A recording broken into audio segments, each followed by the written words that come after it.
Welcome to the program.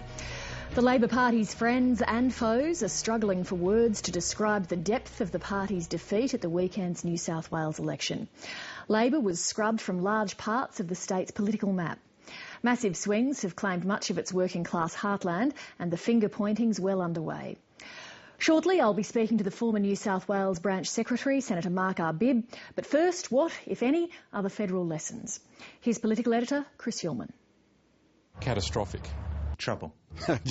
Justice. Cataclysmic, Kerry. I mean, it's a bloodbath. It isn't quite Armageddon, but the Labor Party can see it from here. The heartland's gone. And whether there's a federal lesson depends on who you talk to.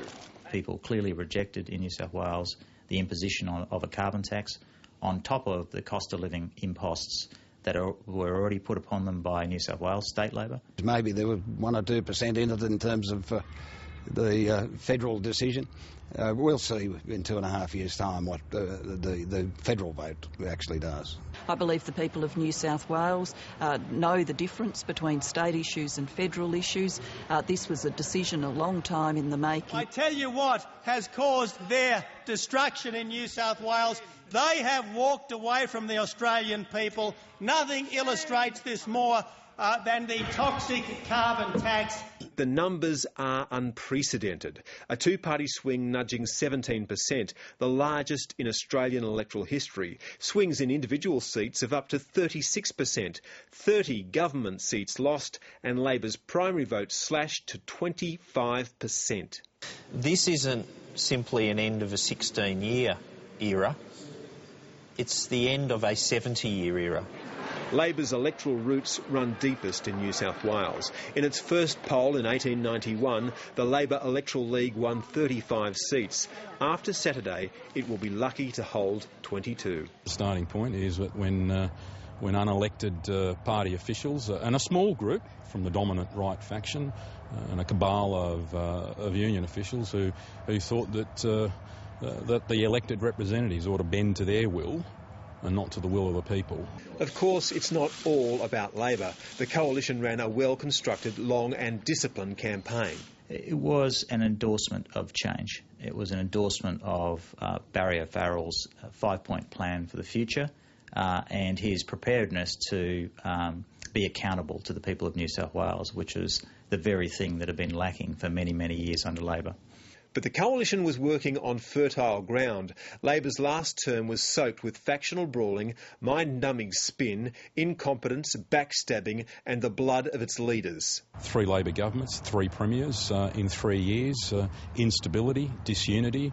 A house divided is a house that falls. Morris Yemma believes Labor was killed by a party machine addicted to polling over policy and determined to usurp the role of government. The party machine declared war on its government. The New South Wales Labor condition was so chronic it was recognised as an illness by the party's deep thinkers. He focuses on what has come to be called in the media the New South Wales disease, the churn and burn of political leaders, the perceived short-term focus on polling and the relentless tactical battle for day-by-day advantage in the media, and the endless, constant politics of spin. Some believe the contagion has spread to Canberra and cite the assassination of a Prime Minister as evidence. Well, there are certainly key individuals in Canberra who come from New South Wales who were there at the time the war was being waged. The messages from this election aren't limited to Labor. There was a rejection of political deals with Greens and Independents because after years of economic uncertainty, they don't want the additional political uncertainty that comes with Independents and Labor doing deals like they apparently did on the carbon tax. The Greens might yet win 1 seat, but their performance has been well below the expectations they raised during the campaign. And apparently there are prizes for second place in a winner-take-all game. The Greens have put in a very solid performance here. We are the second party now in 12 seats. There's plenty for the federal country independents to ponder. Some of their protégés suffered swings of up to 34%. Judge, I was at a booth for 6 hours and no one raised federal issues other than, I think, one person raised the carbon tax. But there's no sign that Tony Windsor or Rob Oakeshott are about to switch their support from the Gillard government. My position has not changed.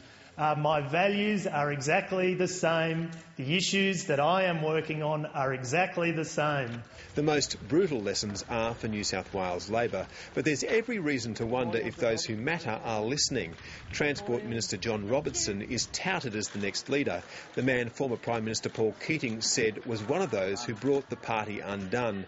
Like a banshee on the rampage, you tore at the government's entrails until its viability was effectively compromised. So one of the chief wreckers is to be put in charge of the wreckage that he's left behind. There is plenty of doubt in federal Labor's ranks, and its foes will enjoy feeding the paranoia. I remember the stories about around the time of Kevin Rudd getting knifed by his colleagues, and one of the of course contributing factors was the loss in the Penrith by-election, the historic loss in the Penrith by-election here in New South Wales. Well, of course, you've just had 32 Penriths. And Morris Yemma believes the New South Wales disease has spread to Canberra in the guise of Senator Mark Arbib. Given his track record, I'm sure he'll be a key player in any further, if there is further instability or leadership machinations, you can bet your life he'll be a key player in that.